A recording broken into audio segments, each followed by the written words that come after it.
Hi guys, Snow here. Welcome back to another video. Today is going to be another Q&A. I believe this is number 5. So, number 5. It's been a while since I've done a Q&A. And on my last video that I did, I asked for questions. I didn't get any on my YouTube, so there are no YouTube comment questions to go through here. But I also asked for questions on my Furry Amino, my Instagram, and my Facebook. And I got questions on all 3 of those, so we're going to answer those questions. Now, before I get into the questions, I'll show you the finished product from the last video. So if you remember the last video, I was making the yarn rainbow dash doohickey thing. And I literally, for the video, I just did one side of the tail. And then I just did the rest of it in my own time after I finished filming. So this is the finished product. It's still a piece of crap, but I have done just a little bit on the mane, and I've done both sides of the tail. So, and I decided to put some stickers on her. So just put like MLP stickers and stuff like that, and I put a little bandage for when she's Rainbow Crash. So anyway, that's the finished product from last week's video. Now on to this week's video with the questions. I've had them all, I've typed them all up onto my iPad just because I can't use my phone to look at the questions because I have I'm recording on my phone. So first off, we will do the Facebook questions. So these are ones that I asked on my personal profile. So I got a question from Dale. And it's, surprise, you're a Transformer now. What's your alt mode? Well, first off, my alt mode is going to have to be a wolf. Because, you know, being a furry, my persona is a wolf hybrid. So, yeah, it's kind of a given that my main alt mode would be a wolf. But if I want to be one of those Transformers that can change into a few different things, I wouldn't mind being turned into a dragon. To a big dragon. And, well, I don't really have a big dragon to use as an example, so I have a tiny dragon. But yeah, I'd love to be able to turn into a dragon as well. Maybe a big murder bird as well. Because birds are cool, because they can fly. And they, depending on which one you turn into, they can be cute. I think I'd prefer like an eagle or something, so I can still get away with killing things. And maybe an Indoraptor, because, yeah, because this thing is a badass dinosaur. So yeah, maybe I'd also like to turn into an Indoraptor.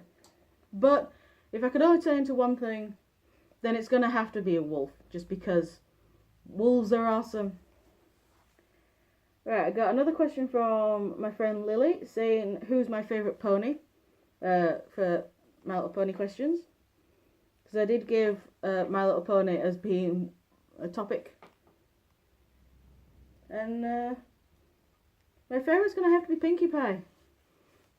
I love Pinkie Pie. This is just a money box, but yeah, I love Pinkie Pie. She's my favourite. She's cute. She's really crazy, and I think that the craziness is why she's my favourite. But yeah, Pinkie Pie, to me, is best pony. So, yeah, she's my favourite. I think that was it for Facebook questions.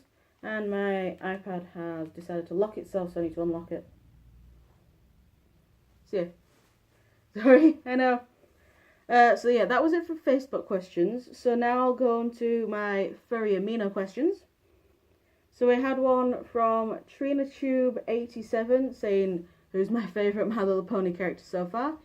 I've already answered that. It's Pinkie Pie. There was this other person that commented a question, and then I went back on it today to make a note of what the question was. And the account's disappeared. Oh, pardon me. But yeah, the account has disappeared. So I don't know if it was because they were doing NSFW stuff, because obviously we know Furry Amino is a very child-friendly place. So I don't know if they were doing NSFW stuff, using language or using stolen art, stealing art. I don't know what they were doing, but their profile disappeared, so I can't say this person asked me these questions, but I do vaguely remember what the question was, so I can still answer it. And the question roughly was, what movies influenced me becoming a furry? Overall, because I've only been a furry recently, hitting May this year will be my 3rd year of being a furry. So nothing really from the past has influenced me, but the film that made me say, yes, I'm a furry, was Zootopia, or Zootropolis as it's known here in the UK. I'd come to know about furries before I saw Zootopia in the cinema, and it was just seeing that film in the cinema that made me think, yes, this is me, I'm a furry. But looking back on it now, from what other films may have influenced me, it was mostly all the Disney films that used talking animals. As back in the day when I used to watch loads and loads and loads of Disney's, I always preferred the ones with talking animals in it. So, you know, like Lion King, Fox and the Hound, Bambi, Dinosaur, and that sort of stuff. Lion King and Mulan as well, because Mushu. Mulan has always been my favourite Disney. Lion King, I love. Fox and the Hound, I love. So yeah, it's just any of them with talking animals, even non-Disney films with talking animals. Fern Gully is from back when I was a kid. Fern Gully was probably my favourite non-Disney cartoon film. I also loved, and still do love, Watership Down. And then more recent films that I like, we've got Happy Feet, Surf's Up, Legend of the Guardians, the one with the owls, and How to Train Your Dragon, even though in How to Train Your Dragon the dragons are literally just wild animals, there's nothing anther about them. But yeah, one of my characters is a Night Fury. I've got a Night Fury OC called Ace. So yeah, there you go. My main influence was Zootopia, because at the time I joined the furry fandom, that was the big furry movie out there. So yeah, so that answers that question. Now going on to Instagram. Instagram is where I had the most questions. I had 4 questions asked by 2 people. So each person asked me 2 questions. So over on Instagram we have J. Gabriella P. asking me, am I more of a dog or a cat person? I'm more of a dog person. Don't get me wrong, I love cats. Cats are still cool, but just dogs are better. So dogs will keep showing you unconditional love, whereas cats are just like, meh, feed me, peasant. Okay, your job is done, you can fuck off now. So yeah, it's just dogs. Dogs are better. The other question is asked, what animal do you like best and why? My favourite animal are wolves. That's why Snow is a wolf. Well, she's a wolf husky mix, but just saying to people that she's a wolf is a lot easier. Sorry. So yeah, wolves are my favourite animal. As for why, they're adorable to start off with. Yeah, they're just big dogs. They're adorable. Everything to do with wolves, it's mostly centered around family life and pack life. They work as a team to get food. They'll work as a team to get, to protect the pups if there's danger around. And yeah, it's just because it's all about the family with wolves. The only time you'll really see a wolf on its own is if it's a male that has left its pack to go and find a new pack. So once again, it's left its old family to go and find a new one. So still, it's still all about the family with wolves. And yeah, that's why I like them. Plus, they just look awesome when you see them in documentaries, just working together to take down a bison. or a caribou or whatever, whatever the pack of wolves is going after. It just looks awesome to see them working together to kill something that's really like 2, maybe 3 times the size of a wolf. And it's just awesome. You know, I don't want to undo the typing. So there were just both my questions from that person. The last couple of questions are from Little Dead Tiger on Instagram. And they ask, what movies made me cry? Get back on my hand. Damn it. There we go. What movies made me cry? Well, for start off, a lot of Disney films made me cry. Fox and the Hound, no matter how many times I watch that, I will always cry. Lion King gets me every time I watch it, and I've probably watched that film millions of times, and it still gets me. Marley and Me. If you've seen Marley and Me, you will know exactly why that film gets me crying. If you haven't, you can probably guess what happens. I Am Legend, for the same reason that Marley and Me gets me crying. I know it's a freaking... I Am Legend is a horror film, but obviously horror films are allowed to make you cry too, especially when animals are involved. Bambi is another Disney one that made me cry. I haven't watched Bambi too many times. It's probably one of my least watched Disney films. But yeah, Bambi still made me cry. The latest Jurassic World, so Jurassic World Fallen Kingdom, that made me cry. If you've seen Fallen Kingdom and you're also a huge fan of the franchise as a whole, so you've seen like Jurassic Park, like the first Jurassic Park, you'll know which bit I'm on about when I say Jurassic World Fallen Kingdom made me cry. You'll know exactly which bit I'm on about. If not, I'll just say the Brachiosaurus. God damn it, that scene. Other recent film that's made me cry is How to Train Your Dragons. The first one, How to Train Your Dragon 1 never made me cry. That was more just an awesome film. But How to Train Your Dragon 2 made me cry with Stoic's death. And also How to Train Your Dragon The Hidden World, the newest one. Part 3.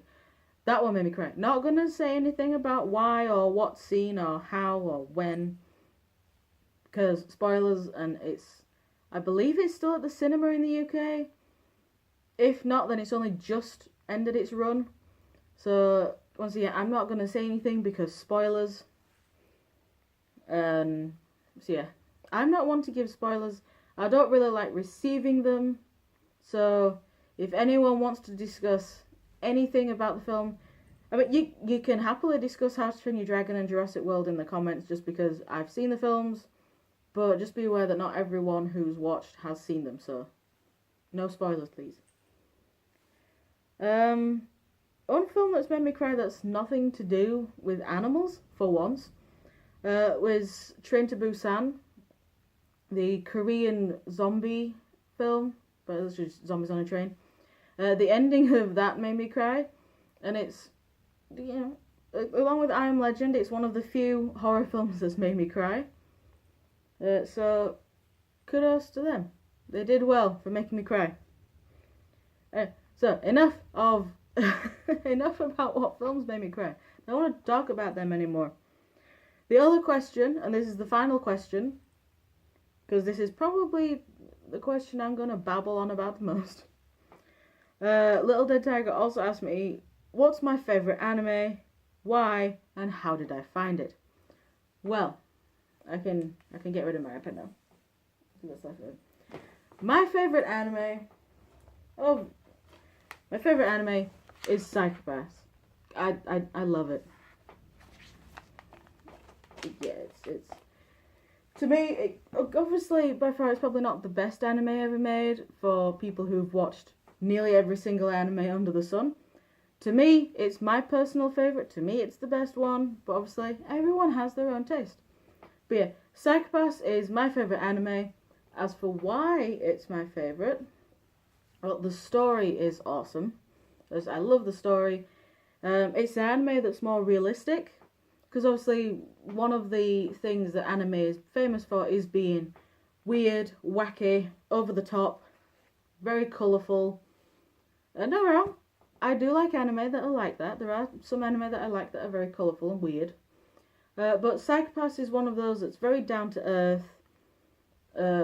It's something that could happen in the future, and I believe Japan has actually done something very, very Psycho-Pass at the minute with its predictive crime thing that it's been put out, and the whole advertising for it when it hit the news was Psycho-Pass is becoming a reality in Japan. We just need the guns now and the brains in jars. So yeah, the story is amazing. The characters are awesome as well. The cast of characters isn't too big, which for some people that might put some people off. It's just like, why is there only a handful of characters?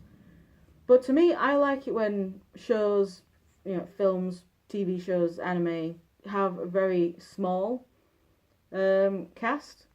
That's because there is plenty of room for character development in the shows if you have fewer characters. And oh boy, do some of the characters get some really good development. Especially my favourite character. He's probably had some of the most character development, even though he was kind of brushed under the rug for season 2 in the film. But yeah, some really good character development with the ones that stick around. Even the ones that don't last very long, even the characters that die quite early on, early on, I mean season 1. Because we do have, we have 2 seasons and a movie already out. We currently have 3 movies out in Japan that we're waiting for them to get up, and a 3rd season has been announced. So, when I say characters that die early on, I mean, in terms of the whole thing, characters that die in season 1. So, even for characters that die early on, we do still get some pretty good development for them. We get a little bit of background, so we know about them.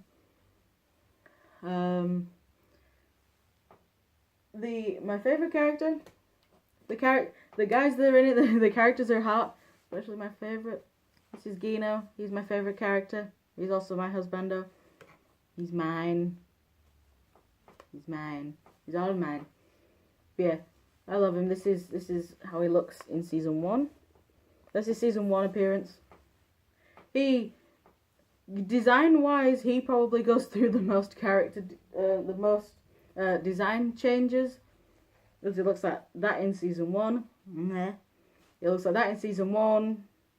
He's had a haircut in season 2, and then he grows his hair out in the film. And I believe the hair that he has in the movie is the hair that he's sticking with. So he's stuck with the ponytail. I'm not a fan of his ponytail, but it's growing on.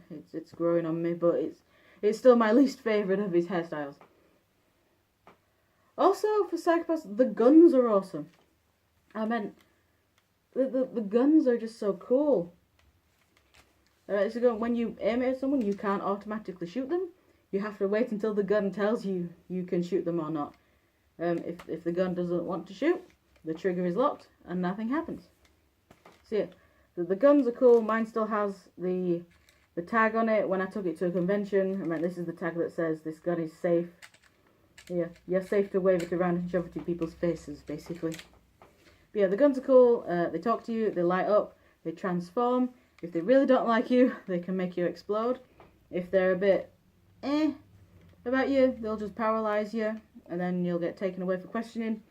And like I said, if they really don't like you, you'll explode, and that's the end of you. And then if you are something that the gun sees as a threat, but you are not human, then it will transform again, and you are basically disintegrated, and there is nothing left of you. At least if you explode, there might be something that says, right, this was a person at some point. But I love this show. And as you know, the gun talks.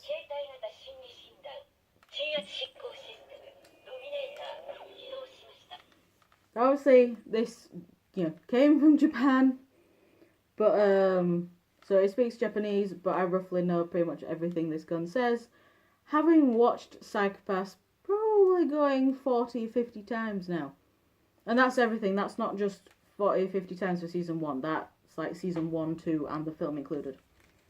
So So yeah, so what I just said back then is activating Dominator portable psychological diagnosis and suppression system now online. That's basically what it said just then. I'll just turn it on. Yeah, the lights on it are cool. Yeah, it's all really awesome. I'll just turn it off now so I don't have to waste batteries. So yeah, guns are cool. Guns are cool. Stories are cool. Characters are awesome. So yeah, even with the bad guys, you end up falling in love with the bad guys. The other part of the question was, how did I come across it? How did I find Psycho-Pass? Funnily enough, Psycho-Pass was the first anime I ever watched with the knowledge that it was an anime. So when I watched it, not only did I find that specific show, I also found anime in general. It was my introduction to the weird world of anime. And it all started when I was back in university, back in 2013. I asked one of my friends if we wanted to hang out, and she said that she was off to the anime society at the uni, and she invited me to tag along. Now at first I thought that I wasn't going to like it because it was all going to be in a different language, and before I got into anime I couldn't really be bothered reading subtitles if there was ever a film that was in another language. So I still tagged along because I wanted to hang out with her. And I joined about halfway through the term, so I hadn't seen Psycho-Pass from the beginning the first time around. I saw it from about halfway through, and it was just the episode that I was on was a really awesome episode, and I just fell in love with it straight away. After that episode was done, I was just like, right, I'm hooked. So Psycho-Pass is the anime that got me into anime, and since then it has been my number one, because the show is awesome, and because it has a little bit of sentimental value, because it introduced me to this weird world of anime. If you haven't watched it, I can highly recommend you check it out.